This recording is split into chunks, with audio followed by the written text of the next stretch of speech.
I'm Eva, and I would like to welcome you to another episode of The Charm of It, a podcast for knitters who share my fascination with the nitty-gritty details of our craft.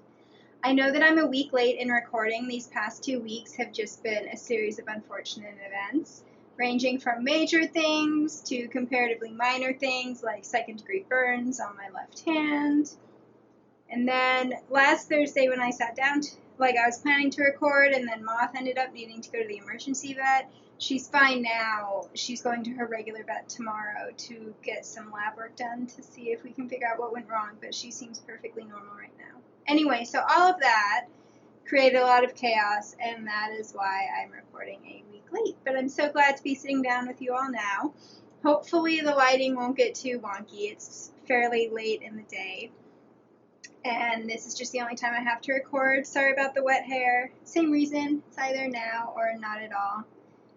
It's hot again here, so hopefully you won't notice the fans too much. And I'm drinking ice water, which I'm sure I'll be gulping, because Thistle, my little co-host, is on my lap.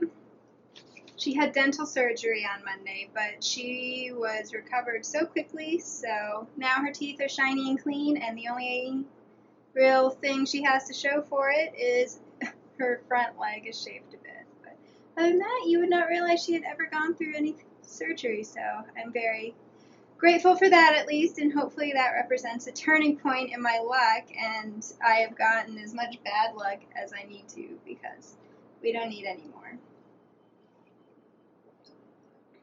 I would like to say a huge thank you to all of my knitting friends for their outpouring of love and support and messages and gift patterns when I mentioned how bad my August ended up being. It was completely overwhelming, and I am incredibly grateful.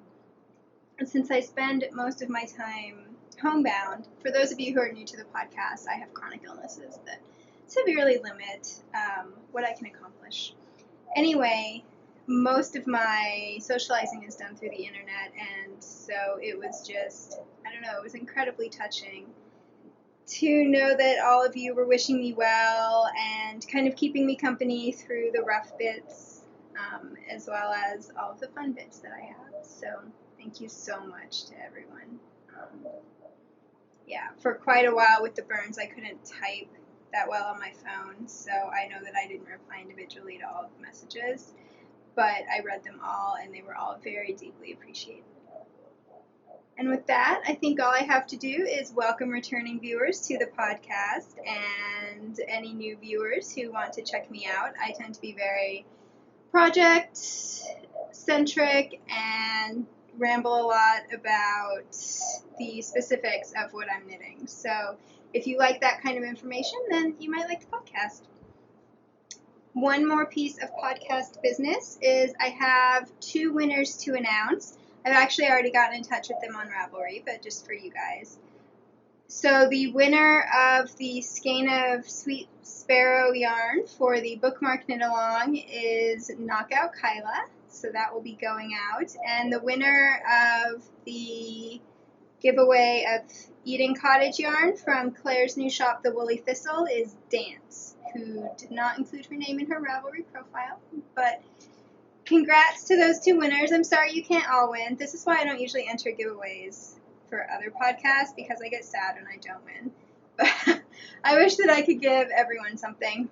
But yes, so currently we have the Pocket Menagerie knit along, which is just if you want to knit a little softy stuffed animal that fits in a pocket, then you are welcome to share it on the thread, because knitted animals are adorable. And that's running through the end of November, and I'll draw 1 person to receive a pattern of their choice from 2 of my favorite softie designers. And I believe that that is the only knit along going on right now. So, on to actual knitting. I have several finished objects to share with you.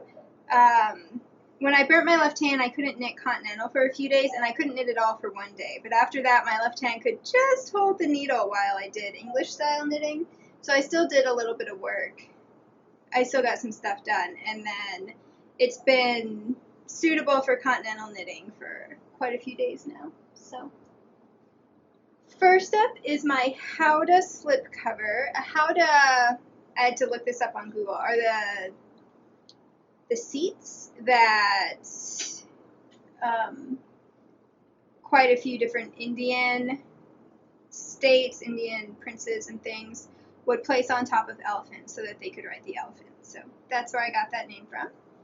And I knit a slip cover for my computer chair. You'll be able to see it on the chair in the project notes on my blog if you're interested. So what I did was I took the sock pattern Water for Elephants, which is a wonderful pattern. I got it when it was still free. Now it costs $4, and I think it's well worth it. It has incredibly helpful charts that are numbered and have like breaks. So it's very easy to track where you are, and it just has a really beautiful finished product. Anyway, so I took that pattern, and basically it's written for a 72 stitch sock, and I just doubled it. So I was knitting 144 stitches and in worsted weight, Aran weight yarn. So the gauge was big enough. And then I repeated, as you can see, there aren't elephants on the back, so I repeated this chart. I knew I wanted the elephants on the back of the chart, so I started in the middle of one of these motifs so that there wouldn't be any middle of the round wonkiness on the elephant side. And then I just kept repeating the chart bits so that the elephants would be centered. And it was interesting, and then since I needed more to get the right length, I actually started down here. So these are the first elephants. I decided to mirror them so that they're completely mirrored.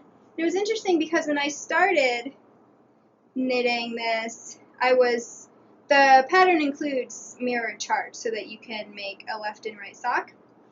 And I was switching back and forth, and since I read patterns on my phone, I don't print them out. It was incredibly frustrating to have to swipe multiple times to get to the different pages. And so then I realized that I could just read the charts backwards. So that's what I did, was I would read it from right to left and then from left to right. And that worked out really well. So in order to mirror them vertically, I just, instead of going from the bottom up, I went from the top down on the chart.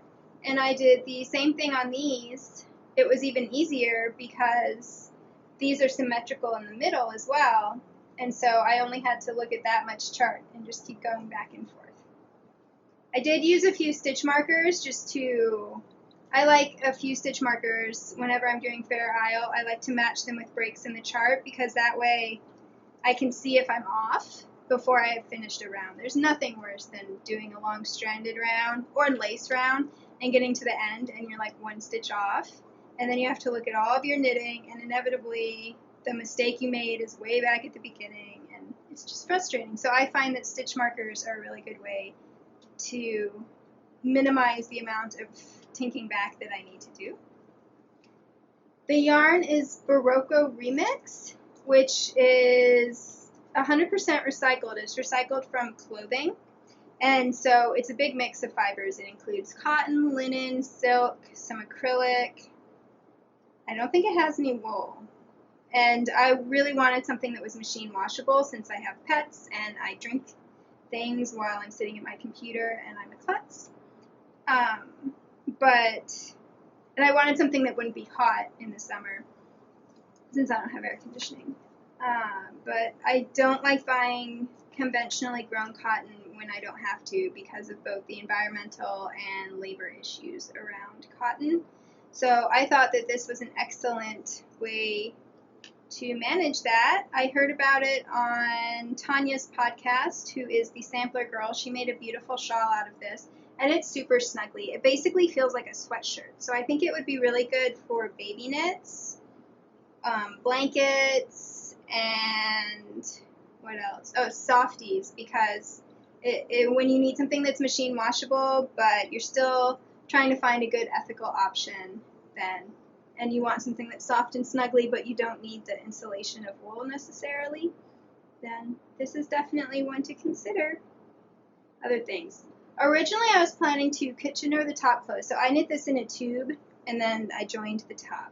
But by the time I got to the top, I realized that it was going to be pretty heavy, and so instead of Kitchenering it, I just did the 3 needle bind off, which adds a bit more strength to that seam, since that's what the rest of it is going to be hanging from. And now you can see inside out. I haven't blocked this.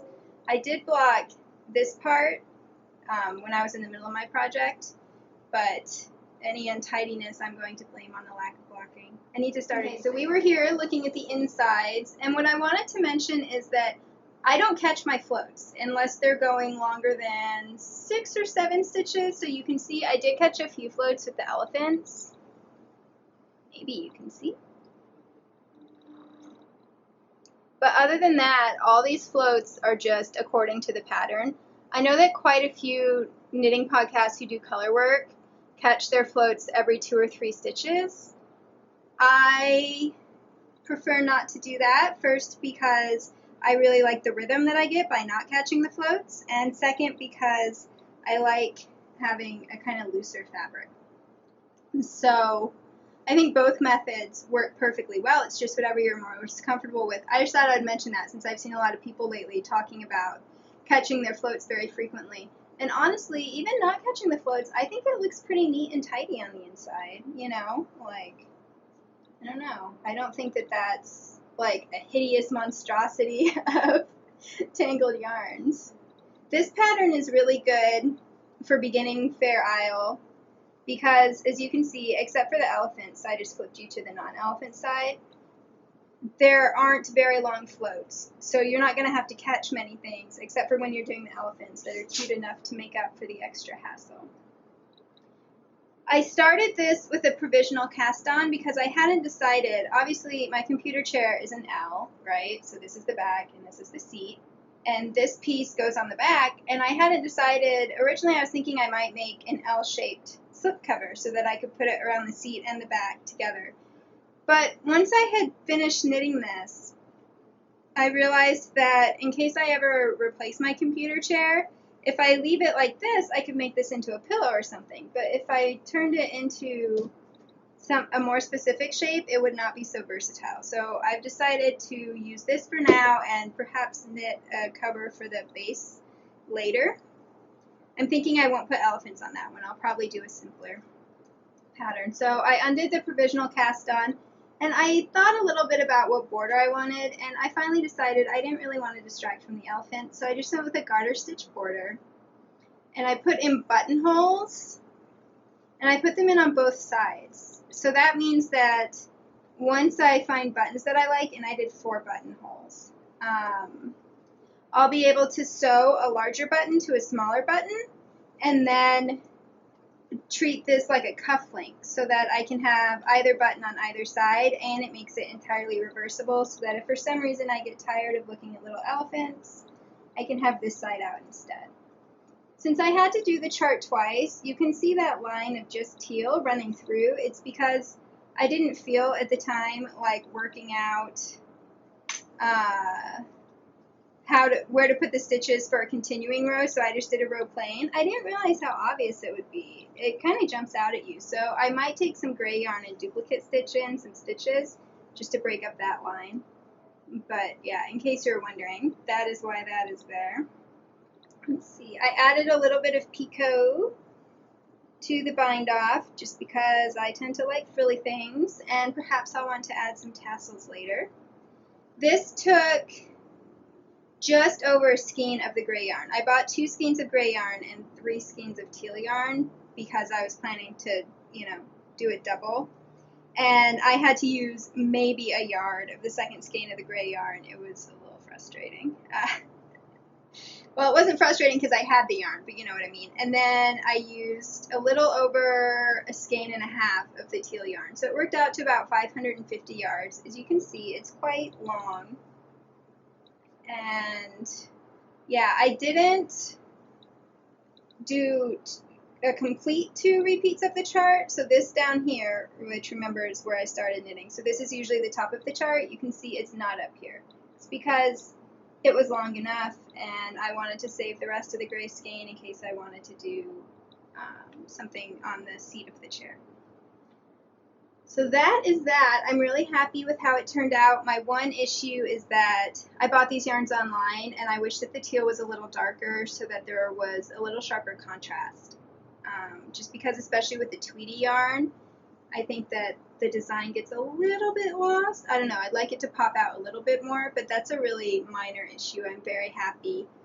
Because I watch TV on my computer and my couch is directly opposite my computer desk, I look at my computer chair a lot. I live in a studio apartment for new viewers, so it will be so nice to get to look at this instead of like a cheap little computer chair I found at Goodwill. Whew, it's so hot. Okay. Next, I will show you a little finished object that I don't really need to talk much about. This is the fox from the Wee Woodland Wuzzies pattern that I was gifted. And I showed you several ones that I did last week, and this week I just did the little fox that my camera apparently does not think needs to be focused on.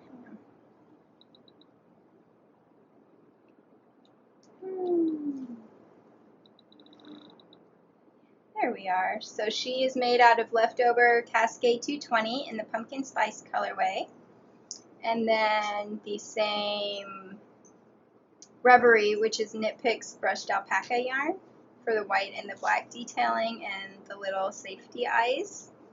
I love her. I think she's super adorable. And once again, I find this pattern very enjoyable.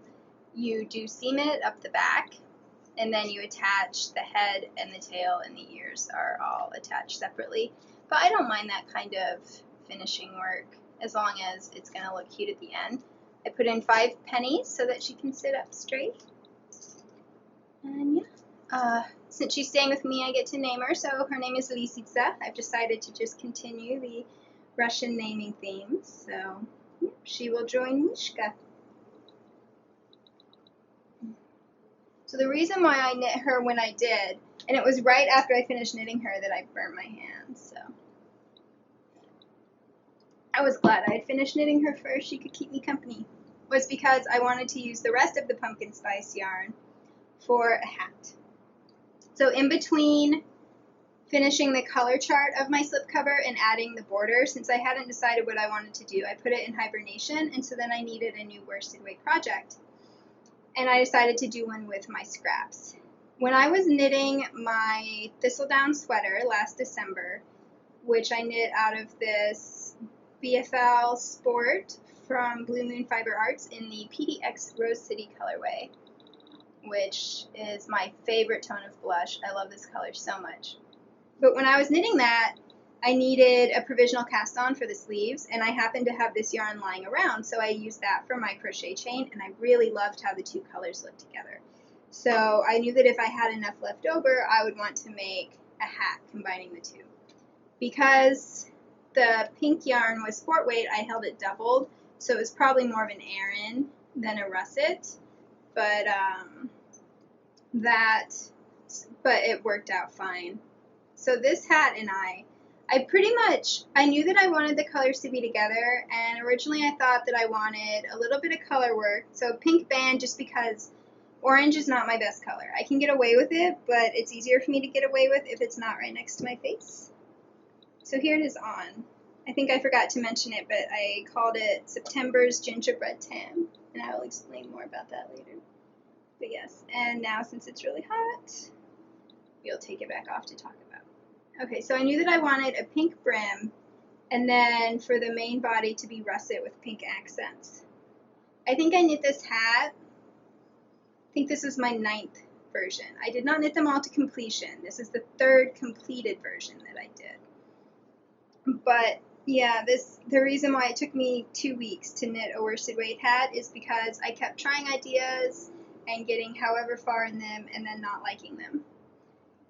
And it took me quite a while to realize that I think the reason why the color work was not making me happy is because I've gotten really used to doing color work on a finer gauge yarn, which lets you do much more delicate work, and then I've gotten used to knitting color work in more than 2 colors for like hats and stuff, which just creates so much interest that by comparison, worsted weight, 2 colors, it just looked flat to me. It was not working.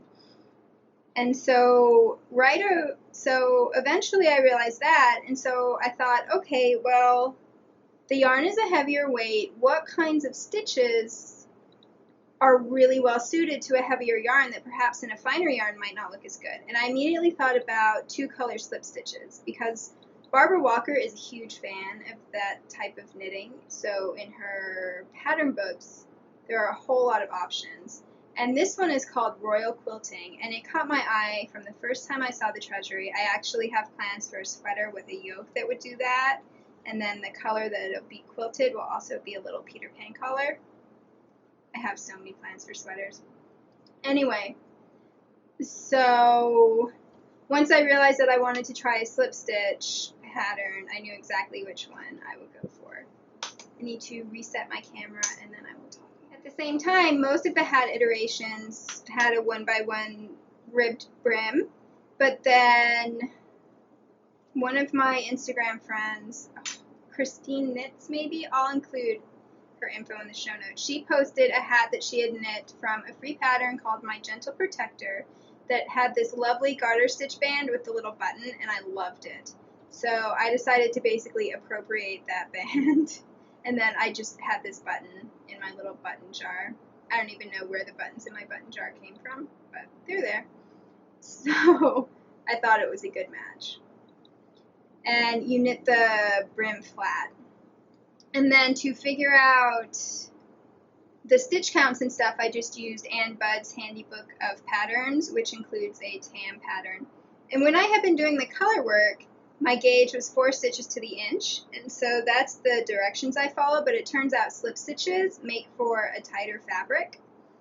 So my gauge is smaller, and so that's why, even though it's beret shaped, it's not super, you know, beret-like on me. But I don't mind that because I have a lot of very slouchy berets, so having a snugger one doesn't really bother me. I just thought I would explain. So the quilted stitching pattern is really interesting because basically you're doing 2 rows plain in the background color, and then you're doing 2 rows with the pink, and you're stranding it the same way you would for Fair Isle. Here's the inside. Except instead of knitting the orange stitches or background stitches, you're just slipping them. So, and then you're doing 1 row stranded along the outside of the work, and then the other row the strands are on the inside because that's the row where you catch this strand. I hope that my explanation is not confusing. Once I figured out how to keep my tension right to strand in the front, because that was a little tricky for me at first, then it turned out to be very simple. So basically, whenever you did one of these pink knit stitches, you did it through both the stitch on the needle and you picked up this stranded work. I found it was easiest to flick it up with my left thumb, and so you're catching that, if that makes sense, to make the diamond. So, and when I got to the crown decreases, Ann Budd includes several different directions for crown decreases, and when I looked at the different options and I looked at how this stitch was developing, I decided that the best option would be the concentric decreases, which is when instead of doing, 8 decreases every other round, which is how a lot of hats are made, instead you do quite a lot of decreases in one round and then you knit several rounds even and then quite a lot of decreases again. And so that made it much easier for me to decrease in pattern. I find decreasing in pattern to be something that I have to figure out intuitively versus graphing it beforehand. I'm better once it's on my needles, but I'll say that at the beginning I just did fewer stitches between the pink ones, and you can see that those aren't always even, but from a distance it looks fine. And then once I got down quite far, there was one round where instead of slipping all to the front all of the time, like all of these rounds, I slipped to the front for one and then to the back for the other and then to the front again. And so that let me have fewer pink stitches as all the others were decreasing. I don't know if that made sense, but I'm happy with how it turned out. And people on Instagram were naming all these different fall things that it reminded them of. Acorns, pine cones. To me, it looks like frosted gingerbread. But yeah, it's a very autumnal hat. And then I'm thinking that I need to do a russet pom-pom with my leftovers. What do you guys think? I'm thinking that that would be a nice finishing touch. I'm calling this September's Gingerbread Tam because the russet color, the oranges, makes me think of one of my favorite book heroines, who is September. She is from a fantasy series. The first one is The Girl Who Circumnavigated Fairyland in a Ship of Her Own Making, and I'm pretty sure that I've read a passage out loud to you for that. They're by a contemporary author, but they're written as if they were written in the 40s, 50s, and they're set during World War II. And September herself is from Omaha, but then she goes to Fairyland. And they're just incredible books. They're the kinds of books that, even though they're ostensibly children's books, they work just as well for adults. And there are a lot of things that I think would go over the heads of actual children, although I'm sure children love them too. And it's by Catherynne Valenti, and she just has the most incredible imagination and mind, and the most wonderful descriptive powers. And it's one of those books where the narrator has a very distinct voice and sometimes talks directly to the reader. So I find them both charming and wise, and they're both comfort reads that also feel very profound. So I would highly recommend them. And one of the cool things, Valenti, I guess it could be Valent. I don't actually know how you pronounce her name. She's a knitter herself. One of her author biographies mentions that she especially likes to knit lace shawls. But you can tell that she loves clothes because there are always a few moments in the book where what September is wearing matters very much. As I told you, September's favorite color is orange, and so right now I'm rereading the second book. This is my bedtime reading, so I only let myself read a chapter or two to make them last longer, because I've read the first 4 but not the 5th one. So I thought I would reread them all before reading the 5th one. Okay, so at this moment, September is at a goblin market, and she has just been shown a dress that the goblin is trying to sell her. On the other pedestal, on the other violet velvet pillow, a dress slowly formed out of mist and shadow. It was like no other dress September had ever seen. Just looking at it made her feel shabby in her faded, re-sewn birthday dress and old red coat. It was orange, to be sure. No dress that was not could tempt her. But it was a dark, reddish, grown-up orange, stitched with droplets of gold. Garnets hung on its plunging neckline. The shimmering copper-crimson skirt had soft, draping tiers held up by jeweled black rosettes. A deep, dark green silken rope circled the waist 3 times, and a pair of bright copper pocket watches dangled from the slim bustle. It was too old for her.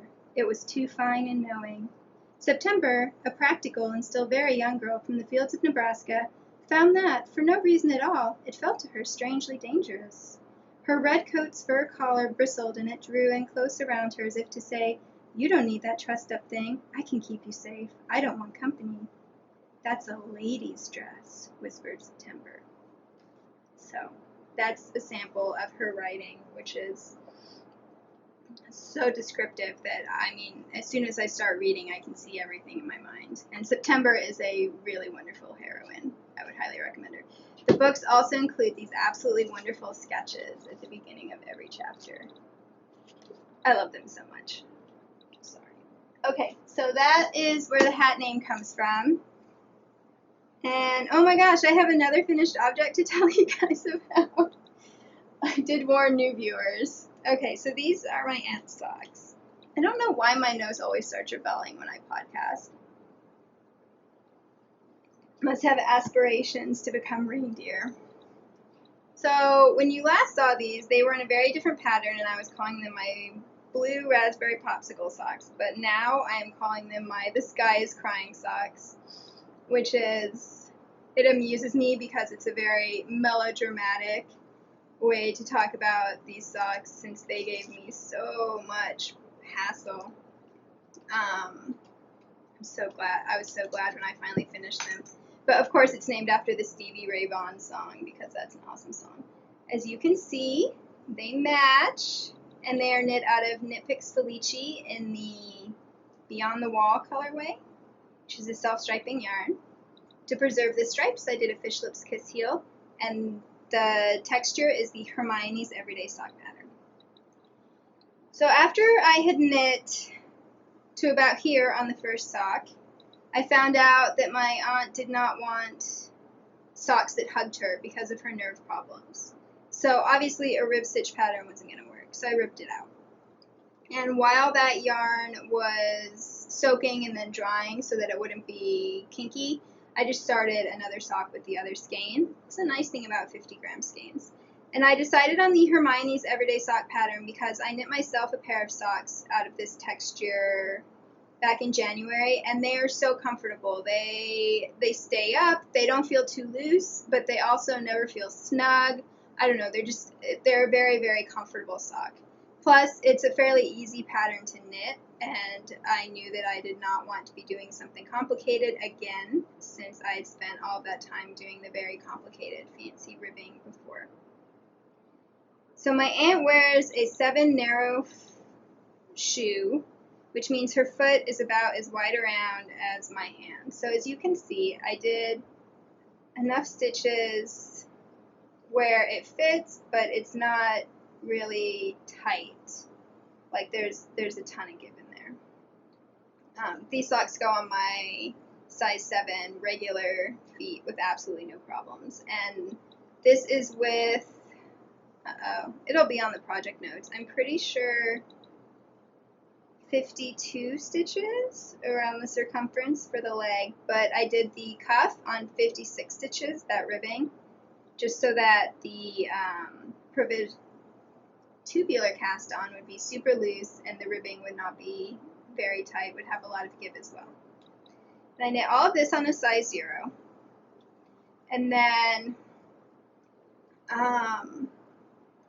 I did the Fish Lips Kiss heel, and I added some stitches so that it would be deeper because my aunt has a very deep arch, or high arch. I ran out of film there. Well, memory card issue. Anyway, so hopefully that will be a high enough arch for her. One of the things I don't like about self-patterning yarn is that you can't do a heel and gusset unless you're okay with it patterning differently around the instep because you have more stitches, and I'm not okay with that. But I just used spare yarn so that I would have gray and black, and both of the heels match as well. When I'm knitting socks for myself, I don't really care if the heels match, but since they were for my aunt, I decided to go ahead and do that. And I went down to 8 stitches in the middle because my aunt has a very narrow heel. So I did all that, and then what happened? I knit all the way to the end. Did I switch? I can't remember what happened, but somehow my gauge got really tight. I really don't remember what I did, but my gauge got much tighter on the foot, and so I knit to the end of the sock, and I realized that it was way too snug here again. So I had to rip all of that. I had to rip all the way up to above the heel in order to fix that. So while that yarn was soaking, the other yarn had dried, so I began this sock. And this one, I followed the same, thing for the knee and stuff. And then when I got long enough for the toe, I found a Knitty tutorial because I have very broad toes. Apparently that's the peasant foot. I'm sturdy, I guess. But my aunt has very narrow toes, so I wasn't really sure what to do about the toe shaping. So I read up on a Knitty tutorial, and I will include that link on the project page and in my show notes. And the woman who wrote that tutorial also has very tapering toes, and so I did her favorite toe recipe. And the way she does the decreases, I really, really love how this turned out. And I'm actually planning to use her decrease pattern on future socks for me, just not go down as far, because look how nice and round that is. I love how smooth it is. Oh my gosh.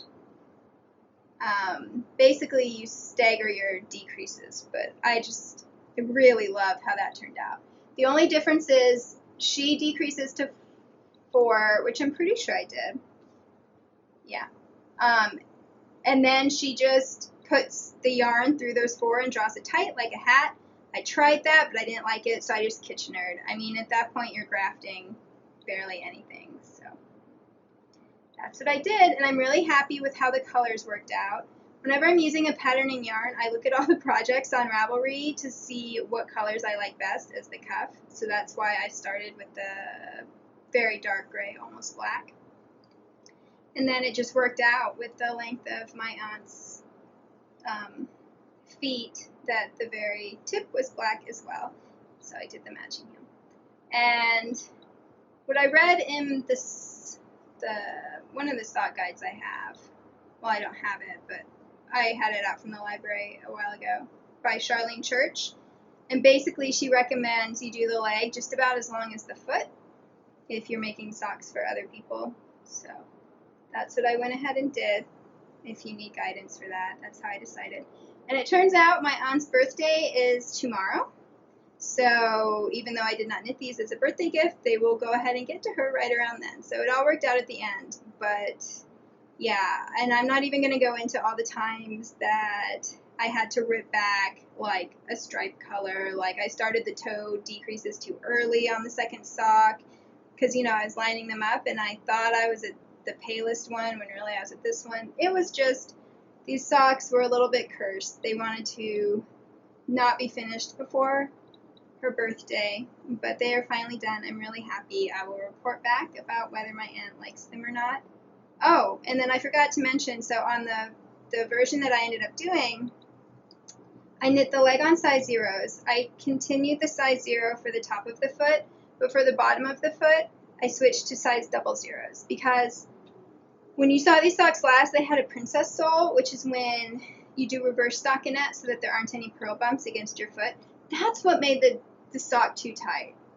Apparently, even though when I'm knitting flat, my purling and knitting are the same. I don't row out, but apparently when I'm knitting in the round, I purl more tightly than I knit, and it tightened my gauge by an entire stitch per inch, so that's why the socks were too tight. I guess I tried to block that from my memory. But yeah, so I had finished a whole sock with a princess sole. It looked so ugly to me. I don't know if it was because of the self-striping or what, but I just really did not like how it looked at all. So what I did, since those were knit at 9 stitches per inch, I noticed that even the purl bumps, it was a very smooth, comfortable fabric. So what I did was I ordered size 00 double pointed needles because that's my preferred sock knitting method. And once I turned the heel, I used double zeros on the sole. And I did the sole with 30 stitches and the top with 26 stitches to balance out the tighter gauge. And I really like how smooth that made the inside. I think that that'll be very comfortable and she shouldn't feel any purl bumps. The fabric is very cohesive and it looks so much better when the stockinette is on the outside. Oh my gosh. Especially as a first time gift, I could not handle how the princess sole looked. And that is everything that I have finished this week. I do have a question to answer. It's from Frog Mom, who is named Patricia. Frog Mom is her Ravelry name. And basically she was asking about whether knitting and sewing cause me pain and how do I deal with that because I have chronic illnesses that are very pain-based. Basically, as I said, everything I do causes me pain. Lifting a cup to drink from, that hurts. Sleeping hurts. I mean, obviously any kind of bending down, reaching up, basically anything that involves my body, which is of course absolutely everything I do, even when I'm sitting down. Various things are being upset by that. And so in that context, knitting does hurt me, but it does not hurt me a lot. Sewing hurts me a lot. That's part of why I'm still very much a beginning sewist and almost never sew. And it's because it hurts. And not only will it hurt while I'm doing it, but my body will hurt for several days afterwards, more than it would have if I didn't sew. And because I'm not great at sewing yet, a lot of times my sewing does not turn out well, and so when I have to redo something, or if I don't like how a finished garment looks, I think about all the pain it cost me, and I get very distressed. So that is the major factor, well, one of two anyway, why I don't sew very much. But knitting is completely different for me, because when you're sewing, you have to be cutting and pinning and then going through the sewing machine, and your head is bent over, which is very hard for my neck and shoulders, and you always have to sit in chairs, or like you're cutting things on the floor, and all of that is really hard on me. With knitting, oh, and then of course you have to move the sewing machine, which weighs like 700 pounds when you live in a small space, so you can't just leave it set up. With knitting, it's a lot more portable, so you're not dealing with that weight, so it's much easier to just do a few rounds and then stop, and you don't have like your entire dining room table covered with paraphernalia.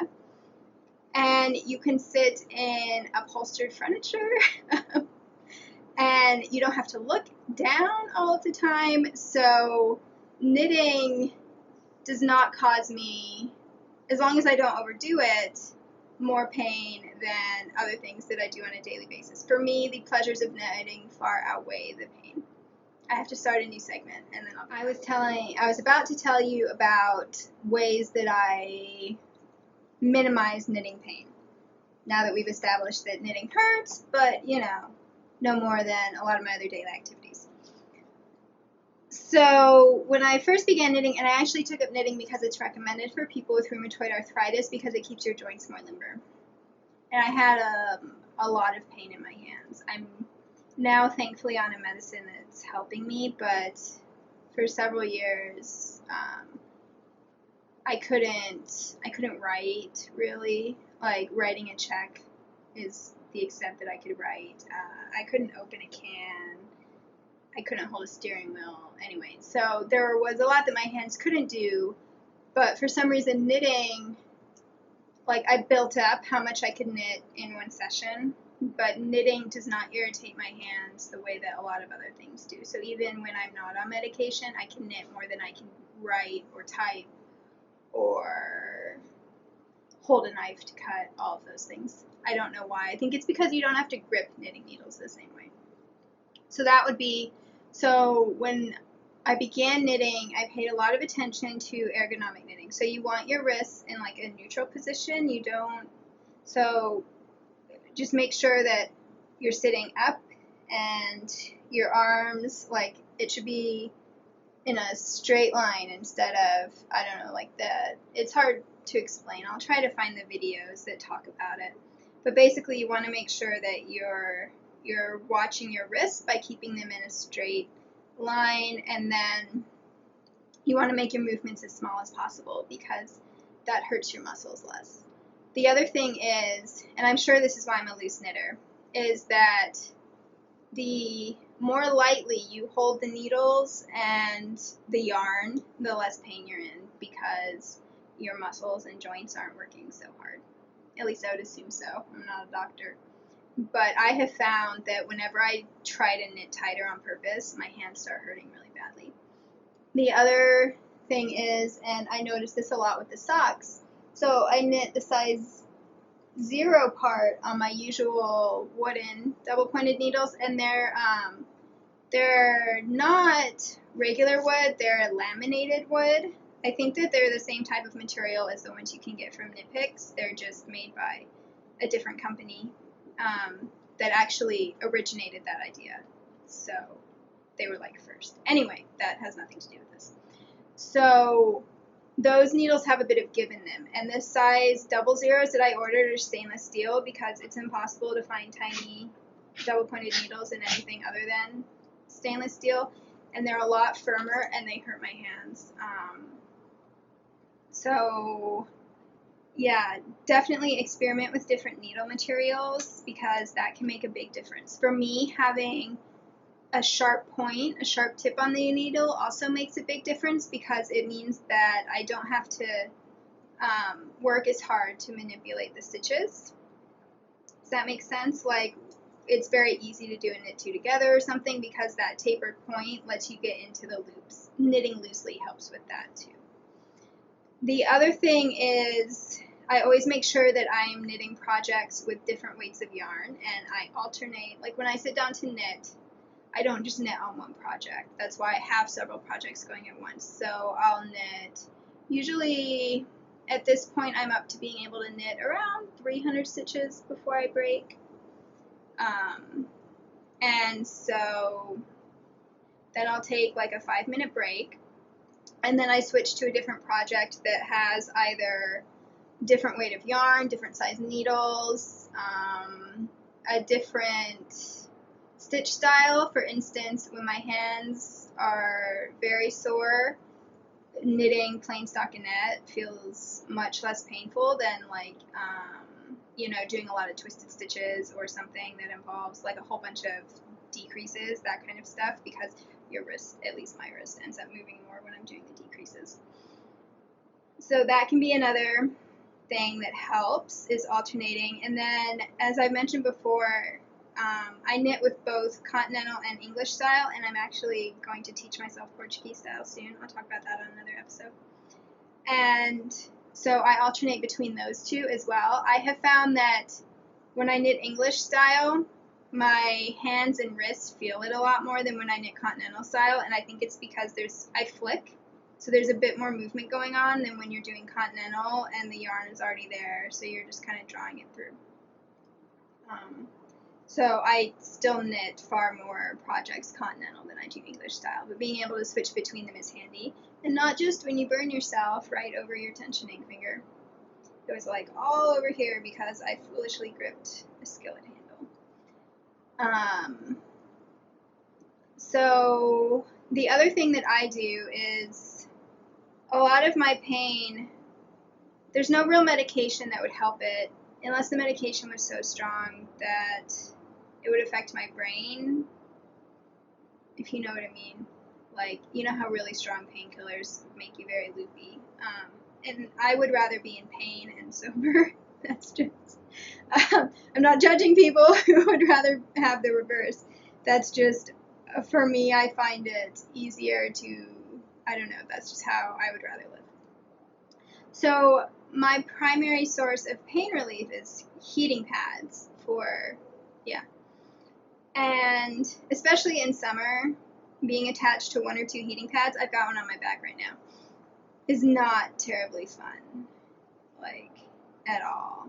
And so I bribe myself, basically. I reward myself by doing some knitting while I'm on my heating pads. Well, okay, I'm on my heating pads almost all day, but whenever I sit down to knit, I make sure that my heating pads are in my knitting spot, and that I always put my heating pads on so that I'm not losing that time. Does that make sense? And that really just depends on what kind of pain you're in. I have a lot of neck and shoulder pain, and so knitting is really nice because your neck and shoulders don't move. I'm currently like pretending I'm knitting in my lap, and none of this is moving. Crochet, I can't really do. I think it's because when I crochet, I don't know if there are other techniques, but when I crochet, I twist like that when you're drawing the yarn through. And just doing those demonstrations, I could already start to feel it. So it might be that different fiber arts, your body responds in different ways. So maybe just try out a few and see what works for you.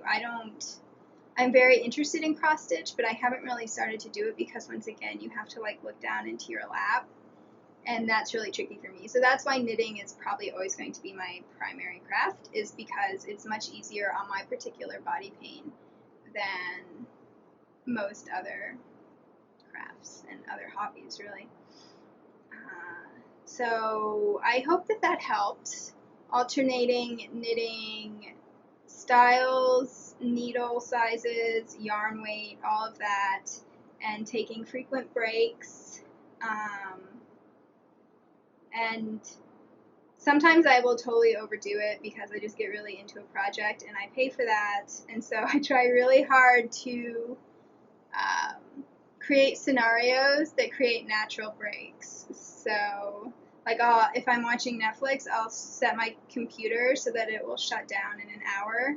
And that way I can't just sit on the couch for 4 hours and knit and watch Netflix when I know that I should be taking breaks because the computer is shut down. So at least that makes me get up. So hopefully that was helpful. I know that quite a few people since I've been podcasting have gotten in touch and shared that they also live with chronic pain. And it's one of those things where you have to radically change your lifestyle, which really, it's a shame. There's a lot of things that I used to love to do that I can't do anymore. But knitting is not one of them. So hopefully you will be able to find a way to knit that works for you. And if not, a way to crochet or maybe weaving or some other way to play with yarn that will keep your body relatively happy. These are just what has worked for me. So with that, I will move on to my works in progress. Okay, so I'm still working on the cardigan for my sister, which I am calling a busy sisterhood cardigan, both because of our sisterhood and because it has bee lace on it. And of course, all of the bees in a hive are female and they are very busy. So I thought it was a nice little pun. You've probably noticed by now that I like playing with words. So I'm kind of mashing together the Honeybee Cardigan by Laura Chow and the Little Waves Cardigan by Gudrun Johnston, which are both paid for patterns that I have already used before. And then I'm just doing my own thing, basically, while I can. And this is knit out of Cosette by Knit One Crochet Two, which is a cotton silk blend yarn, so it's wool-free. My sister lives in South Texas. She has sensitive skin. Just wool was not really going to work for a cardigan. And I really love this yarn. It's almost like a woolen spun, but with plant fibers. Like, it makes a very light, airy fabric, and it's a very beautiful heather. It's called Midnight. It's a navy, but I would say it's more of an indigo than a navy because it has a lot of purple overtones in it. And I have finished the body, 18 inches. So I have just begun the first sleeve, and then I will join everything for the yoke. I am so happy to be done with that because usually I knit cropped cardigans. So I totally knit this at a larger gauge just so that it wouldn't take as long because the bee lace, it's absolutely beautiful. I love it. However, it's a 6-row repeat, and the last 2 rows are super fiddly. I will say it feels less fiddly knitting it right-handed. I've discovered this summer that I find if I'm knitting with a wool-free yarn, I find it much more comfortable for my hands if I tension the yarn in my right hand than my left hand. So that's another pain tip, I guess. So yeah, I'm knitting this English style, and she wanted a shape a lot like my Tide Pool cardigan, which is why I'm using that Gudrun Johnston pattern. And so on my Tide Pool cardigan, I started the V-neck shaping before the armhole, which is not how the pattern is written. It's just what I wanted. So I did that here too. And it was pretty easy to do the V-neck shaping for this panel, but for the B panel, I actually ended up having to rip back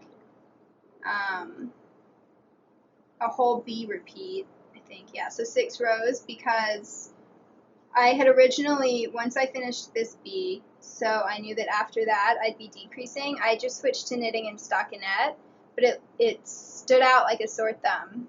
So I ripped back, and instead what I did was I knit basically a half B repeat, and I did this part in plain stockinette, and I made my decreases much more rapid. Down here I was decreasing every other row. Here I decreased every row. So that meant that I decreased half a B because the B's take 12 stitches. So I decreased 6 stitches over 6 rows. So by the time I got up here, it just worked out better. So then I went ahead, and for this one, I did, for the first 2 rows, I did this lace panel right here, and then as I decreased, I went down to solid. And I think that it looks much less obtrusive, because since the entire cardigan body, except for the garter stitch border, is open work, having just this sudden chunk of stockinette just looked very awkward. So I think that this blends in better. But it was a little tricky to figure out. When I knit my honeybee cardigan, I wanted a crew neck, so I just bound off all the bees in one go and sidestepped that whole issue. So V-necks, if you're nervous about decreasing in pattern, V-neck sweaters are trickier than crew neck or scoop neck or anything where you're binding off a lot more stitches at once. So just something to keep in mind. It really depends on what pattern you're doing too. Oh, the light has changed, hasn't it? So, whoops. Since I knew that I'd be starting the sleeve, I haven't cast on for a sock. And I just cast on for the sleeve. And I'm just going to do 2x2 ribbing for the initial cuff. When you're dealing with plant fibers, the ribbing isn't going to be super elastic. It's more that you want something that won't flip. But I didn't want to do garter stitch like I did for the bottom hem because I just thought that that would be a little too casual. I don't know. And I love a tubular cast on, but I only do it when I'm doing 1x1 ribbing. And I didn't think that this yarn would look good in 1x1 ribbing. So I think 2 weeks ago, one of the new members in the forum, who I love how active she's being, she's posting about a sweater project. If you're interested in sweater kind of details, you will enjoy that thread. And she asked if I knew of any tubular cast-ons for ribbing other than 1x1. And I remembered an Isolde Teague tutorial that I'd seen a couple of years ago. And she includes two techniques. And I tried the first one and not liked it, but I'd never tried the second one. And it turns out I really like how that works. I will include a link to it. But basically, I'm going to get nice and close.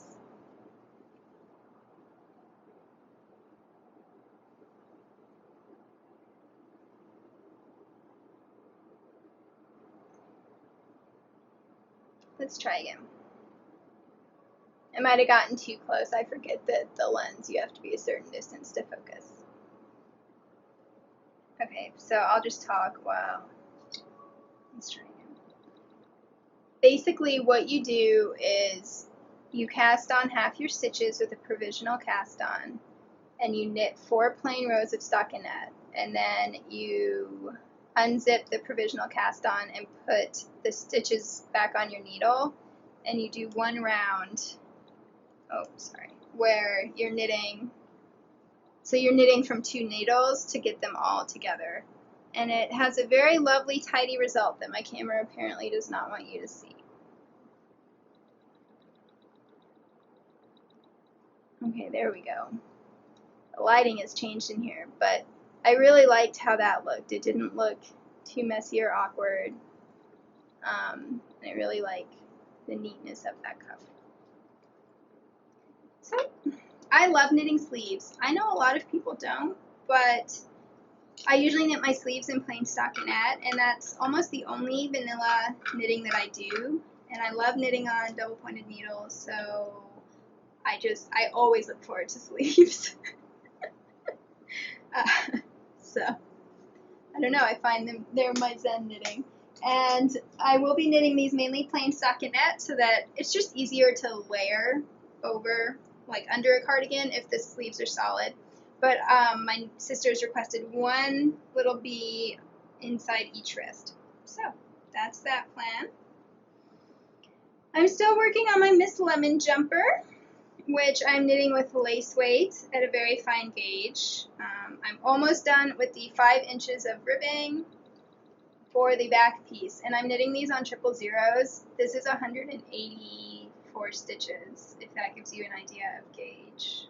This is a 16-inch circular needle, so yeah, it's taken pretty much forever. I think it's like 25 rounds in an inch or something, but I was nervous because I thought, like when I started this project, I thought I would get very impatient, but so far I get the same amount of achievement from 5 inches of this as I would have from like an entire back piece of a sweater at a bigger gauge. So far my brain seems just as happy at this much slower pace. I've got my little snail friend hanging out, since it's my slow knitting inspiration.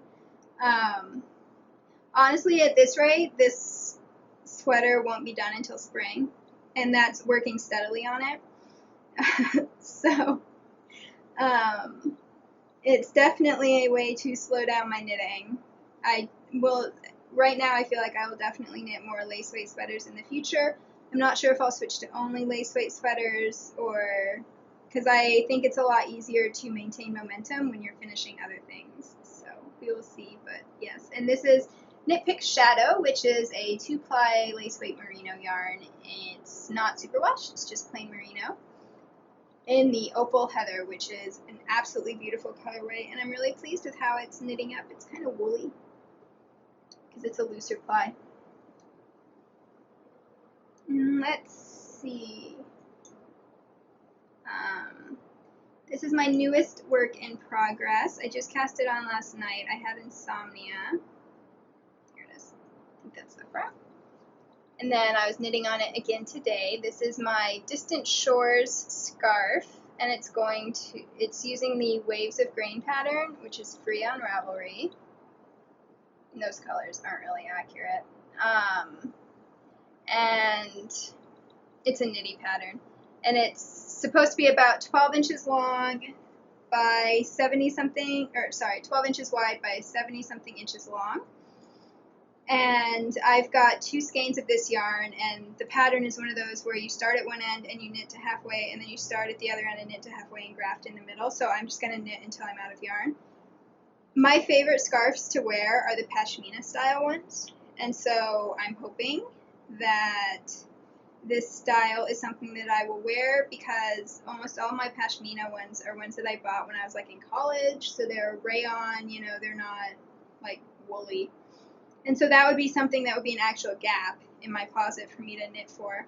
I have no idea if I will enjoy knitting this type of thing, and I did not enjoy the antiquarian scarf that I knit, but I think that's because there were no rest rows, so there were I had to pay attention on every single row, and then it wasn't long enough for my taste, and so it was just frustrating. So I think that I have more yarn for this, and the wrong side rows are rest rows, except for when you're adding beads. So I think that I'm setting myself up for success, hopefully. And once you get past the initial decorative ends, the rest of it is a 2-row repeat that's very easy to memorize. These bits are easy to memorize too. And so I think it'll basically be my simple knitting. The other one, I always had to look at the chart, well, for quite a bit. It took me a lot longer to memorize that one, and I really hate having to look at a chart the whole time I'm knitting, because once again I have to look down, so it's harder on my neck and shoulders. Anyway, so this is kind of in the nature of an experimental project for me, and if it goes well, then I will plan to knit more of this style scarf stole kind of hybrid. I have realized that I can't see myself knitting many shawls because I just don't reach for them. Like, I absolutely love the yarn that I used to knit that pink shawl that I made, which was my own design, and I love the texture, but I just find it too difficult to style. It just doesn't fit into my closet as well. The shawl that I knit that I find easiest to style is the really long skinny one. So clearly I need to be focused more on scarf-shaped things than like shawl-shaped things. I have to start a new segment, and I'm going to open my curtains so that I look less green. I'm not going to mess with the white balance in editing because I'm just not feeling up for it. So I do apologize for how the lighting has been changing. Okay, the lighting is hopefully better. So there we go. As you can see, there's some beads in the pattern, and I don't really see the point of doing tonal beads because beads are a lot of work. Like, I use the dental floss method, so it's pretty fiddly, and I want to be able to see my beads. So I picked out these really beautiful, they're actually more than one color, but they remind me of very old bronze. And I love those kinds of greens, so I think that it works really well, the colors. And it reminds me, of course, the dark blue reminds me of the sea, so it just reminds me of like ancient Greek civilizations and that kind of thing. So that's why I called it my Distant Shore scarf. Otherwise it would have been the Wine Dark Sea, but save that for another project. And this yarn is Mountain Meadows wool in their Hannah yarn, which is a heavy lace weight. It has 345 yards in 2 ounces, which is about 50 grams. And this is the colorway Navy, which is a hand dye.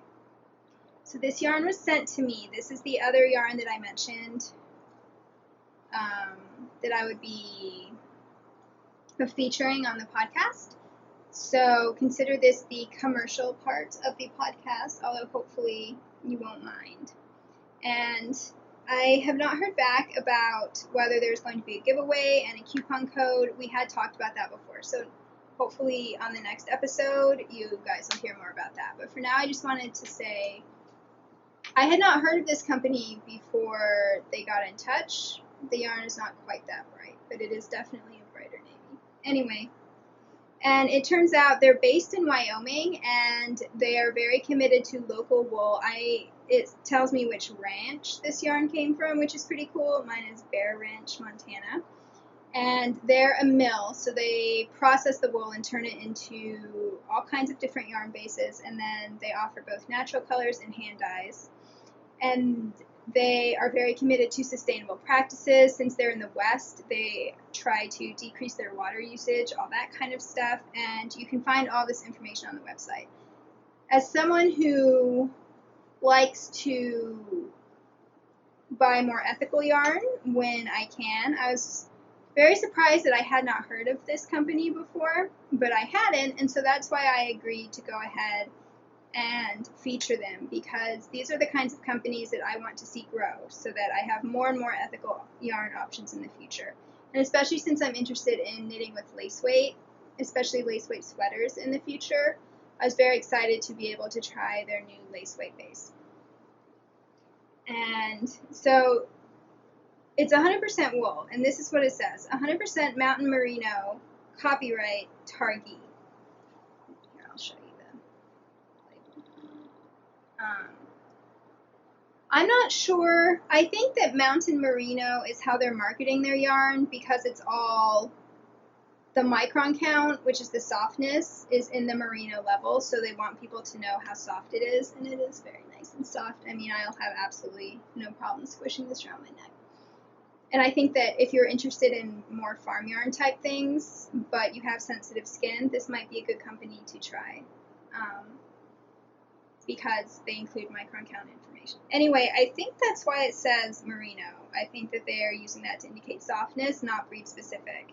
And on their website, they talk about all the different breeds of sheep that they do use. So I don't know if mine is 100% Targhee because it's grown on this one ranch where they only have Targhee sheep. I'm not really sure. I will get back to you when I know that information.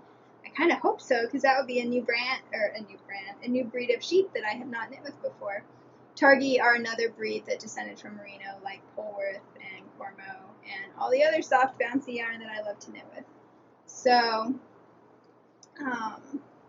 yeah, so that is that. Most of the colors that they offer definitely tend towards the warmer side. So if you prefer cooler colors like me, you're not going to have as many choices. But they offer both tonal hand-dyed and variegated hand-dyed, and they're all the same price. So if you like hand-dyed yarn, I think that it could be a pretty good deal there. It's not super cheap, but it's not super expensive either. I can't remember. I want to say this is around $13 to $15 a skein.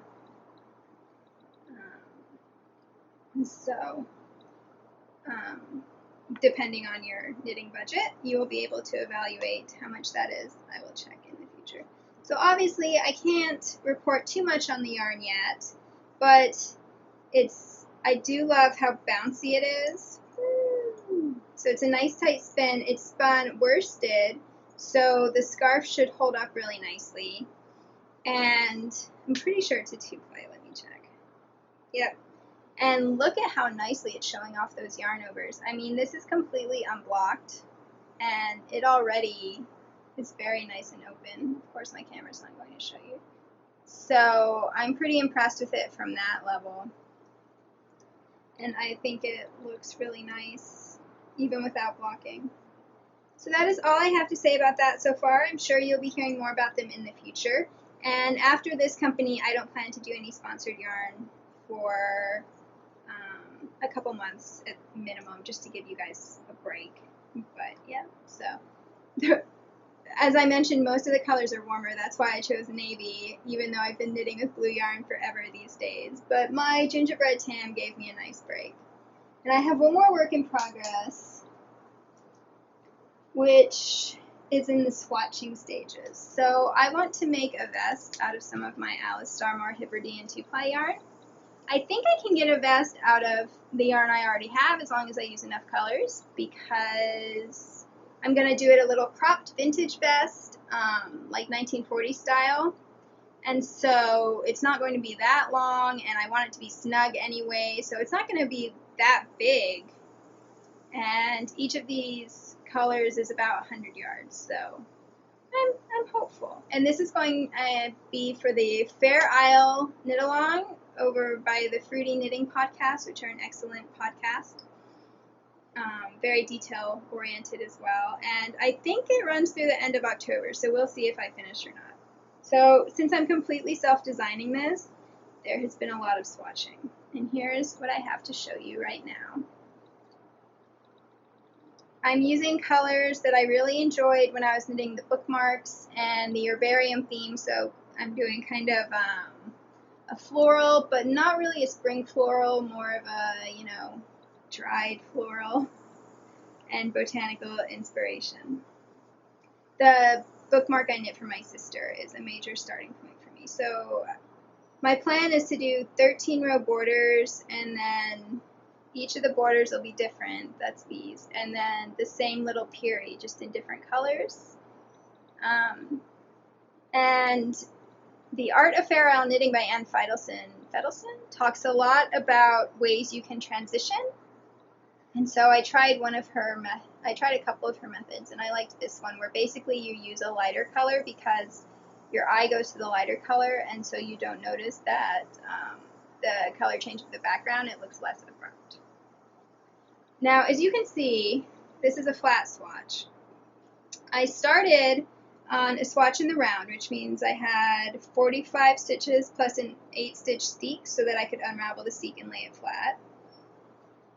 I'm going to reset so that you guys don't have to watch my blurry head talking. So first I was doing it on 45 stitches, but the problem is I really wanted to be able to try lots of different orders for the yarn.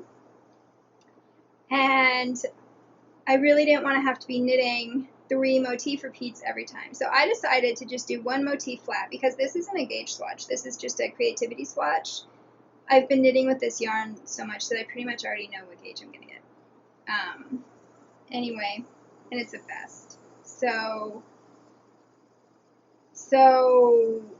for 15 stitches, that would be very fiddly in the round. So instead, I'm knitting it flat. And there are 2 ways you can, if you want to have a flat swatch but you're knitting in the round, you can pull the yarn at the end of every row. So you would have all these yarn loops hanging off. I hate doing that. So instead, I've just learned how to do color work purling as well as knitting. It's not really that big of a deal. Like, would I want to do it over a whole bunch of stitches? No. But over like 15 to 20 stitches, it really isn't that big a deal, because I think I just done the gingerbread tam, which also involves stranding on the side of the work close to me. So I had all of that practice getting that tension more normal. And so, I mean, that's what you're doing when you're purling. The only issue is, and I didn't realize it until, so this swatch represents way more knitting than you can see here. And I've remembered to take photos sometimes of ideas that didn't work. So I will try to make sure to put all those up on my project page so that you guys can see that. But so I've been trying out the motif that I did on my sister's bookmark to see basically whether I want to have these kinds of greens that close to the richer greens, or if it sets my teeth on edge. So far it kind of sets my teeth on edge. But as I was doing those experiments, I'm like, why doesn't this look like the bookmark look? The bookmark looked so beautiful, and this looks muddly. Then I realized, so when you're doing color work, you always have the issue of dominance. That means that because of the way you hold the yarn, one of the colors is going to read as more prominent than the other one. And when you're knitting with 2 hands, the yarn in the left hand is the more prominent one. Well, it turns out, so that's for knitting in the round. It turns out when you're purling, there are 2 ways you can hold that yarn in your left hand when you're purling with the right yarn. And the way I was holding it was making the the left yarn not dominant. So basically I was switching dominance on every other row. And it's not as obvious when you're doing something like the flower. So the flower will look even better when it's in the round because the flower colors will always be dominant. But it's not super obvious because there's quite a bit of contrast and that's a very defined shape. However, the motif that I was using for my sister's bookmark is not so clear and the colors are closer together. And so when I was changing the dominance, it was making the design disappear. So now that I know, I have figured out the way to hold my yarn when I'm purling so that my left hand is always dominant, and that's fine. But yeah, that was definitely a bit of a learning curve. And so that will affect, now I'll be able to get back to swatching. I did most of this work. I didn't let myself start this until I finished my aunt's socks, which I think was on Saturday.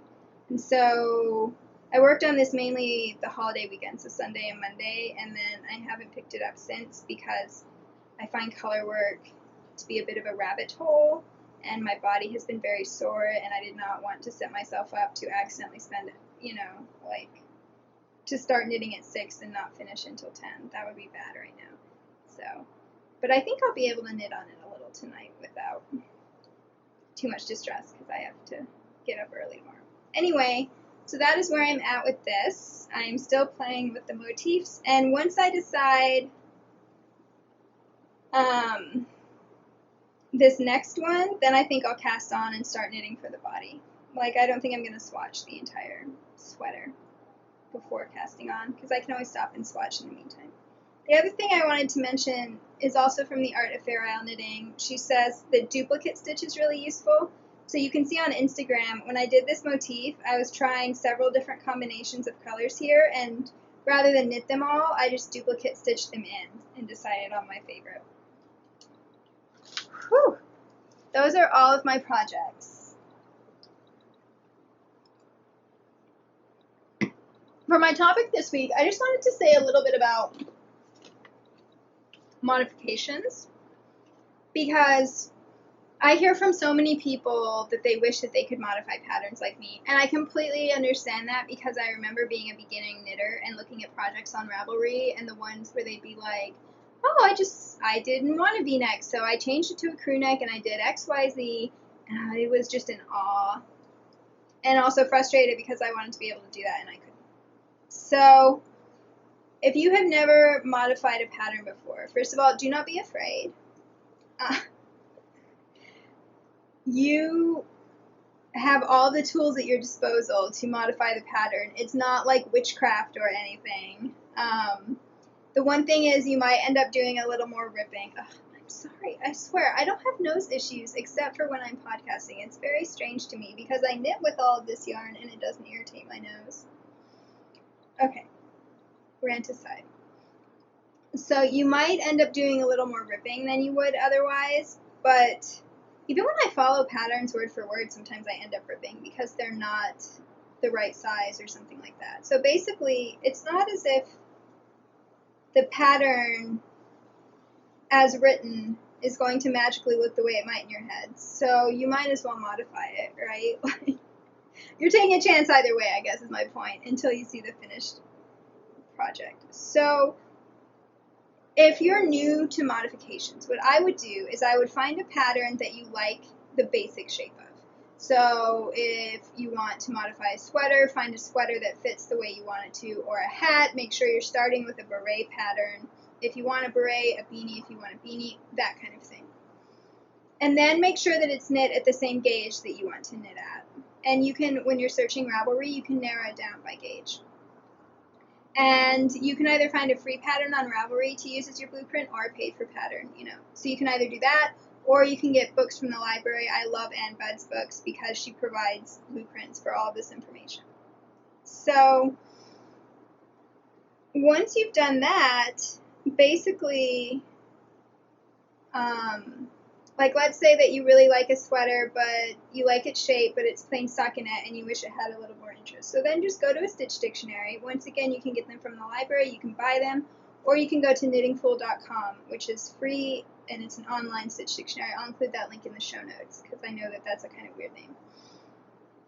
And just cast on a few stitches. You know, as you can see, this is not a very big swatch, because all you're doing right now is you're trying out the yarn. You're having fun. So 15 to 20 stitches is more than enough, and see if you like the stitch pattern. And if you find one that you really like, just pop it into the blueprint pattern. And as long as it's the same gauge, you're going to have the same end result. So that's a really simple way to modify a pattern. And hopefully that will build up your confidence, because, you know, once you feel confident changing patterns, basically the world is your oyster, right? You can change things without too much hassle. And the nice thing about the Ann Budd books is you can see where her directions vary depending on if you want a V-neck or a crew neck. And then once you see how it works, it's so much easier to modify, because then you're like, oh, okay, well, this pattern is giving me directions for a V-neck, but now I know that if I want to make it a crew neck, all I do is wait to start the bind off and then bind off more quickly, whereas V-necks are gradual, and vice versa. So basically, I think that the more knitting patterns you read, the more confident you'll feel about modifying. And with something like turning that sock pattern into a slip cover, all I did was double the chart and knit it at a different gauge. So, you know, that's pretty basic. I did have to figure out which chart to put where, what I do, because I find it much easier to figure something out when I have something hands-on, what's the word, tangible, rather than figuring it out all in my head, unless it's like arithmetic. So what I did was to figure out whether I could just read the chart back and forth and if that would work or not, going in both directions, I set my phone in freeze mode, and then I literally just turned my phone around to figure out which way I wanted the elephant so that all the trunks would go towards the center. So any method that works for you is acceptable. It's not as if you have to do it all in your head, or, you know, figure it out in an abstract way. A lot of times I don't figure out how I'm going to decrease until I actually get to the knitting, because it's just so much easier to see once you've gotten used to the stitch pattern and seen how it's established. So that would be my last thing, is if you're designing something like you don't have to decide everything before you cast on. As long as you know what you're doing for your cast on in the first few inches, you can decide the rest of it as you go. So I guess I would just say modifications do not have to be super difficult or super involved, and I would encourage you to go ahead and play. Like, if that's something that you want to do, the only way to learn how to do it is to start doing it. That's how I became comfortable with it. And you start with small projects, and then you get bigger, and every mistake is a learning process. So you can do it. That's what I'm telling you. I promise you, you can start modifying patterns and making exactly what you're imagining, and it is so much fun. It's worth the extra time when you have to rip. So the final thing I have for you today, other than Thistle's little head, hi baby. If you're wondering about her haircut, she got into some brambles in the woods, and I had to cut them out. I couldn't pull them out, and so that's why her haircut is a little quirky right now. Is a yarn review. I've decided when I started podcasting, a lot of podcasters do acquisition segments, so I started doing an acquisition segment showing you when I've bought yarn. I've decided I'm not going to do that. I don't find it terribly useful, because this is just new yarn. I haven't played with it yet, so I'm just showing you it because it's pretty. And as someone who tries, does not always succeed, but tries to kind of opt out of the hyper-consumerism of our society, I feel like that kind of segment is not necessarily in line with my life goals. Does that make sense? So I've decided to just not do that, and instead I'll just always be doing a yarn review. Like I started these because I haven't been doing knits in a while, but I've decided that instead it makes more sense to replace an acquisition segment with this. So because that way I'm talking to you about yarn that I've used, and so I can tell you how it's worn and all that kinds of things. So that's just something to know for going forward. And this time, the yarn I'm going to talk about is by Juniper Moon Farm. It is their Harriet DK, which is 100% baby alpaca. It's a little pricey. It's very pricey for me. It's $20 for a 100-gram skein, and it's a DK worsted weight, so you get a little over 200 yards in 100 grams. So I got mine off of a D-stash so that I could have, I think, 3 skeins of it. And my nose is just apparently going to be like this for every podcast forever. Okay. So, I love this yarn. First of all, baby alpaca does not mean it necessarily comes from actual babies. It's a fineness thing. So, it's finer. Alpaca, baby alpaca, royal alpaca. That's how the fineness goes. So that just tells you that it's softer.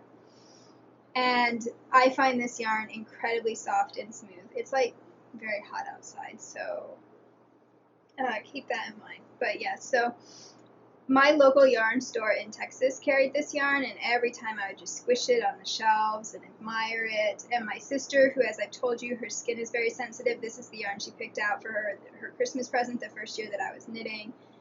It's very soft yarn. Of course, some people are allergic to alpaca, in which case this will not apply.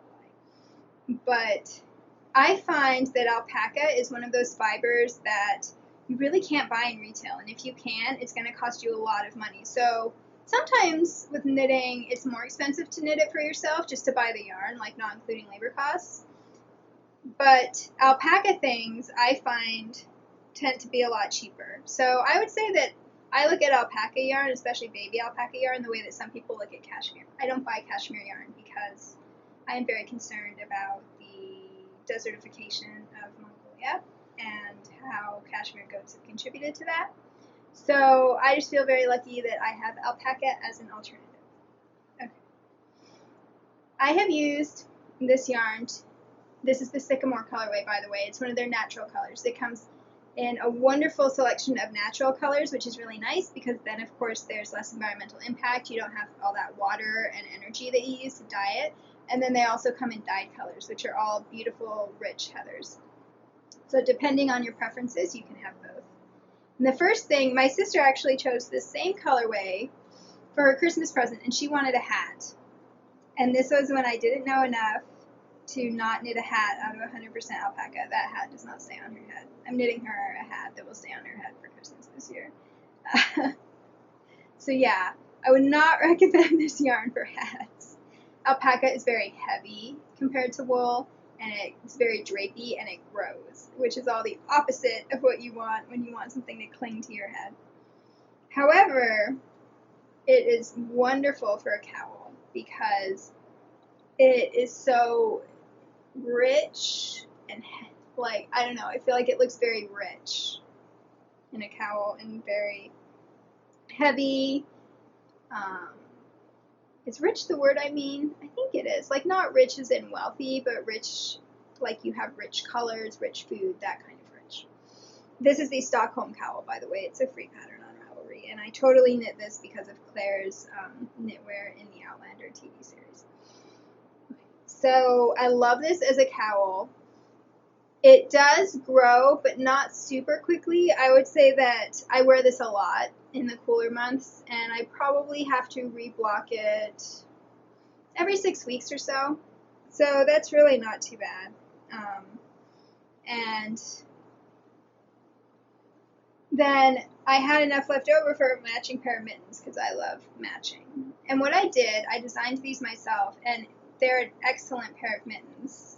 I mean this from the yarn perspective. I think that this yarn is excellent for mittens. And the reason I think that is because alpaca is even warmer than wool. So these are super soft, which makes my hands and wrists happy, and they're super warm, which is nice because I live in upstate New York, so the winters get really warm. And you can see, this is one of my favorite pair of mittens. So I have worn these a lot, and I wear them walking thistles, so I'm holding the leash like this. And there's the amount of wear that they've gotten. So this is a garter stitch, by the way. So you can definitely see that they're worn in a way that they aren't on the back, but it's really not that bad at all. And here is the thumbs with just a little bit of wearing, and that just pulls right off. But yeah, so there's just a little bit of, I guess, matting. I mean, felting seems too strong a word for that. But very little pilling. I think they still look in excellent shape. So because alpaca grows, I knit the cuff this way around, and I made it a button cuff, and these are functioning buttons. And the reason why I did that was I figured that if it grew, if it stretched out, it was going to stretch out this way and I could just move the button. Whereas if I had knit it up, then if it had stretched out, it would have stopped clinging to my wrist. So I'm probably going to horrify some of you, but I don't know if I've even blocked these after a winter of hard wear. And as you can see, they're still nice and fitted. Super warm and insulating. The cowl as well. Basically, wearing this cowl is like putting on a cardigan. It's so warm, and it's really nice because I can wear it, I can put it up as a hood if I want to, or I wrap it around even one more time, and when it gets super cold, this is definitely the kind of thing that I reach for. So I would highly recommend this yarn for deep winter neckwear accessories and mittens as long as you do something with the cuff. I would not recommend it for hats or anything where you don't want drape. So it's hard because I would not knit a sweater out of this because it's heavy, but I guess if you wanted like a very slouchy sweater and you didn't mind it getting slouchier and slouchier, because this will grow a lot, and it's seam too to help it a little, then it could work for a sweater, but personally I think it works best for neckwear accessories and then tightly knit for your hands to keep them warm. As far as the manufacturing site goes, it's made in Peru, and minimum wage in Peru, according to an article I found, for unskilled workers is $300 a month, which is above their national poverty line. I'm not really sure what kind of purchasing power that gives. From what I could find, it looks like middle-class Peruvians get $700 to $1,200 US dollars a month for comparison. And the same article that I found said that they have higher labor standards in Peru than they do in places like Vietnam or Bangladesh, that most of the factories were, like child labor was not really an issue. Most of the factories included benefits and that kind of stuff. This article was written not for people interested in fair trade. It was written for clothing manufacturers trying to decide whether they should go to Peru or not. So, of course, keep that in mind, that their standards are going to be different than mine, but that is what I found just in a brief internet search. If it were fair trade made in Peru, I would be happier than if it was made in America. And the reason why I feel that way is that alpaca, obviously, are native to Peru and the Andes. They've been domesticated for hundreds of years. And one of the many problems with colonialism is that the colonizing country would take raw materials from the colonies. And raw materials are much cheaper than the manufactured goods you make with them. So they would take all those raw materials and give very little money to the source, the colonies, and then use those raw materials to make manufactured goods at a much higher cost. And so from my perspective, if we keep the manufacturing in Peru, it's better for the Peruvian economy to sell alpaca yarn than to sell alpaca fiber to the U.S. and to have a factory in the U.S. turn it into yarn. So I am pro alpaca yarn that is made in the Andes. I think that is a good way to invest in their economies. Oh, I'm going to have to stop. Okay, so basically I think it's less exploitative to buy an alpaca yarn from Peruvian alpacas that's manufactured in Peru than to buy an alpaca yarn from Peruvian alpacas that's manufactured in the U.S. And I say that because I know that a lot of the ethical yarn that I talk about is made in the U.S. or in Europe or England. And I want to make it clear that I do not think all yarn should be manufactured in Western developed nations. That's neocolonialism. So from that perspective, I'm perfectly happy buying alpaca yarn that's made in Peru, Bolivia, Ecuador, that kind of thing. However, of course, I don't know if the labor standards are as high as they would be. I want to say in the US, but my God, we don't have any unions left, so our labor standards are not very impressive either. So these issues are also complicated. But basically, from a brief look, it looks as if the Peruvians who work in these factories are not being exploited, in the sense that they're not like terrible industrial revolution sweatshops. They're not going to create the kinds of tragedies we see in places like Bangladesh. I do not know what the environmental standards are in Peru. I wasn't able to find that out, because that's always an issue more with dyeing, whether that dyed yarn has to be retreated or not. I know that in places in China, you can tell where they're manufacturing jeans because the rivers will turn blue. I mean, I don't want to be polluting rivers while I'm wearing clothes. You know what I mean? So this is why all this matters to me.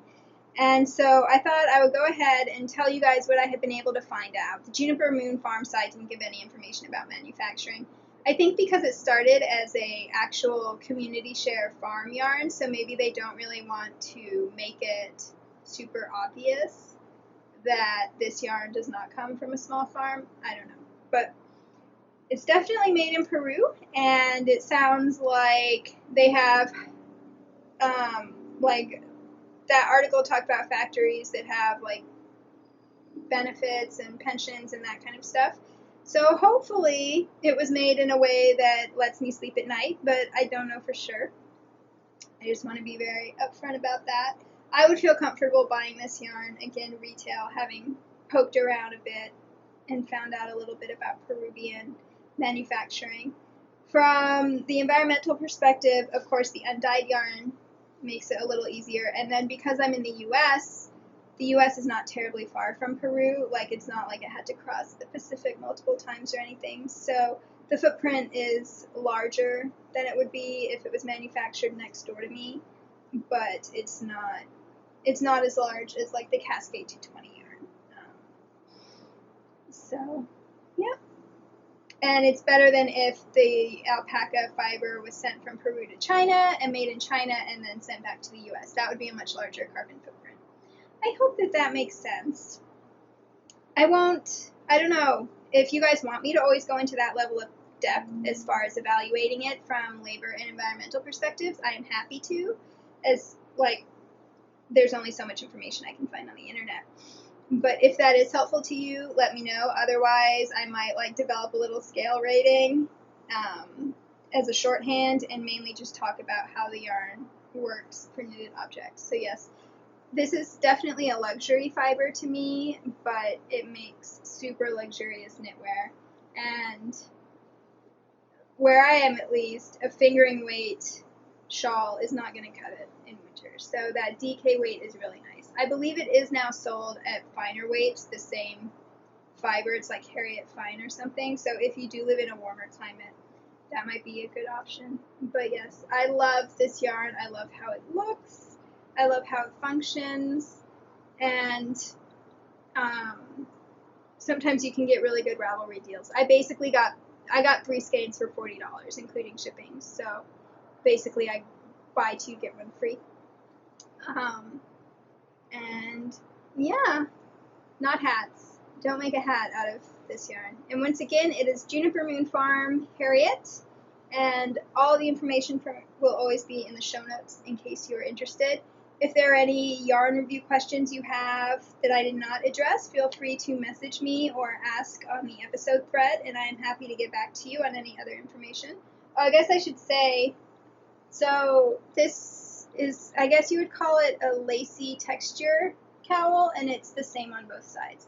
And I think the yarn is really well suited to this kind of stuff. Like, obviously I did garter stitch. I think it looks really good in textures and open work. Those yarn overs are nice and round. So lace, texture. I would not knit something cabled out of this yarn because alpaca is kind of heavy to begin with, and when you add cables, you're adding weight. So I would be worried about that stretching out even more. But yeah, and this is worsted spun, so that's why it's heavy. So I'll have to talk about the Quince & Company alpaca wool blend at some point because that's wool and spun and it behaves very differently. So I think that, oh, and I wouldn't do a bunch of ribbing in it because it is going to stretch out. The ribbing is not going to snap back into place the way 100% wool ribbing will behave. Okay. I hope that you guys enjoyed the episode. I apologize for the delay since apparently I'm always recording really long episodes now. Maybe that makes up for having to wait a little longer for them.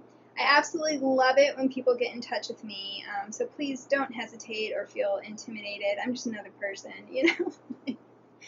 And if you want to get in touch, I'm quite active on Instagram, where I am the Charm of It, as well as Ravelry. I'm also the Charm of It and the Ravelry group.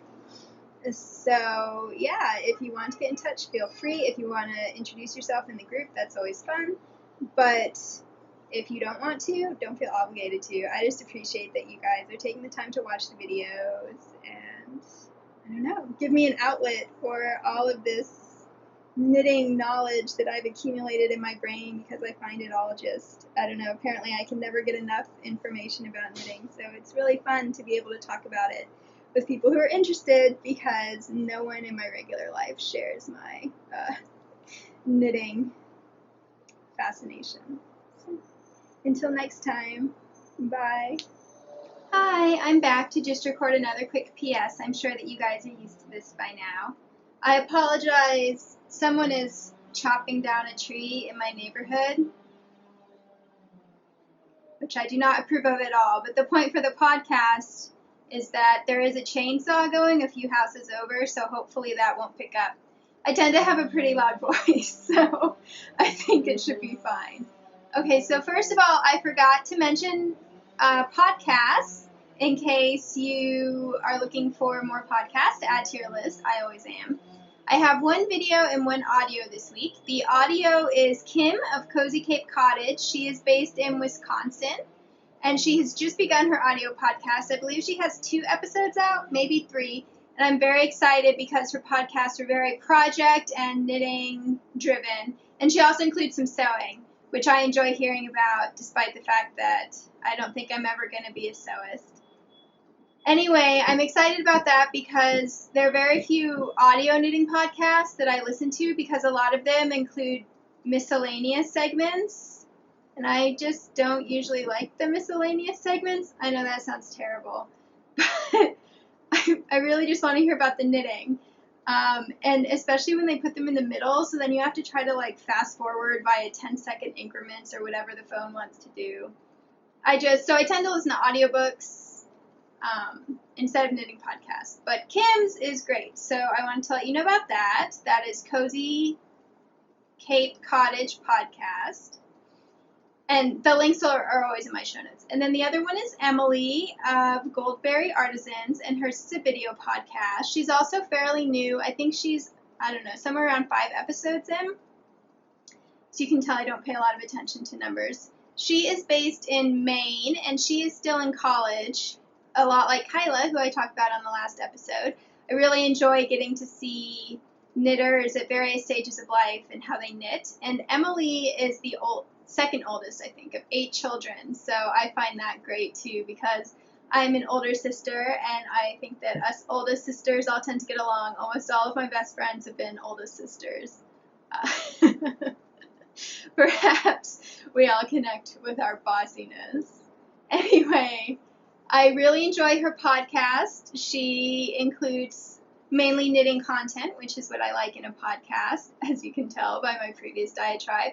In addition to various projects, she also talks about topics like I do, which is very exciting because I love hearing other people's thoughts on knitting.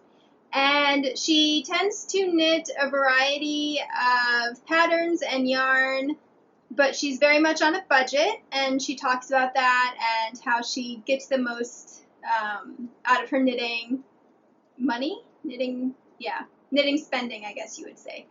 So she is another one that I very much enjoy, and sometimes she records a lot of times she records outside, and Maine is beautiful. So those are 2 podcasters to look at. The other thing I wanted to mention is about the yarn that Mountain Meadow sent me. So this is the commercial part. In addition to sending me yarn to talk about, they also have set up a coupon code in case any of you are interested in their yarn, and also a giveaway. So the coupon code is FREE, which is the word free if you're an English speaker. I assume you are if you're watching my podcast. I wish I could do like all kinds of foreign language subtitles, but no. Anyway, and it is good for free shipping anywhere in the world as long as you buy at least 2 skeins of yarn. Their yarn, some of it is sold in 50-gram increments, and those skeins tend to be $10 to $15, and some of it is sold in 100-gram increments, and those skeins tend to be $20 to $30. So depending on what yarn you're interested, that coupon might go further in some places than others. But just in case you want to try out the yarn, this way at least you're not spending any money on shipping, you're only spending money on wonderful yarn. And then the other thing is the giveaway. There will be a thread in my Ravelry group. As always, you don't have to be a group member. I don't mind if you just guest post in there. And it is going to be for 2 skeins of yarn in your choice of colors, and they're sending it directly to you. Once again, it's worldwide. And since they're sending it directly to you, you will probably get it much more quickly than if I were to mail it myself. So for that one, I'm going to set up a thread in my Ravelry group, and I will think of a question at some point while I'm setting up the thread. You would think I would be prepared for these PSs, but apparently not. And all you have to do is answer it, and then I will draw a winner,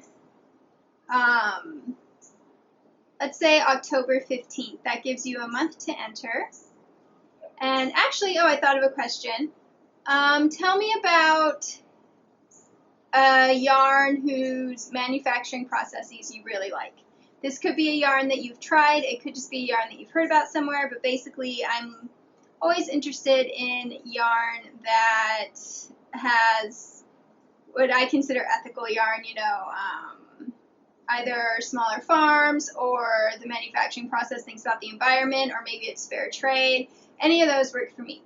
So please just share an idea, and you'll be entered to win 2 skeins of your choice in your choice of colors from Mountain Meadow Wool Company. And once again, that's over in my Ravelry group. The charm of it, I always include all the links for this stuff at the bottom. And I think I forgot to say the coupon code is good through the end of this month, so through the end of September. I'm sorry, I know I'm getting this podcast out in the middle of the month, so you've only got a couple weeks. But yeah, and actually, since I'm going to try to record another podcast so that another one goes up in another week, but I can't promise because of my illnesses. So I'll go ahead and show you. I've knit a little more on my scarf. And this is out of the Mountain Meadow Heavy Lace, which is called Hannah. And it is Targhee, I asked, so it is a breed-specific yarn. And I really love how it's knitting up. Obviously, I'll have to block out these little bits, and that's just because of the pattern. But this is the navy colorway. It's a very pretty tonal blue. It's a lighter navy. And here is the skein. So there you have it. I apologize again for another month's delay in between episodes. Hopefully I will see you much sooner than that, and you can always keep up with me on Instagram. It's a very rare day that I do not post on Instagram. Bye!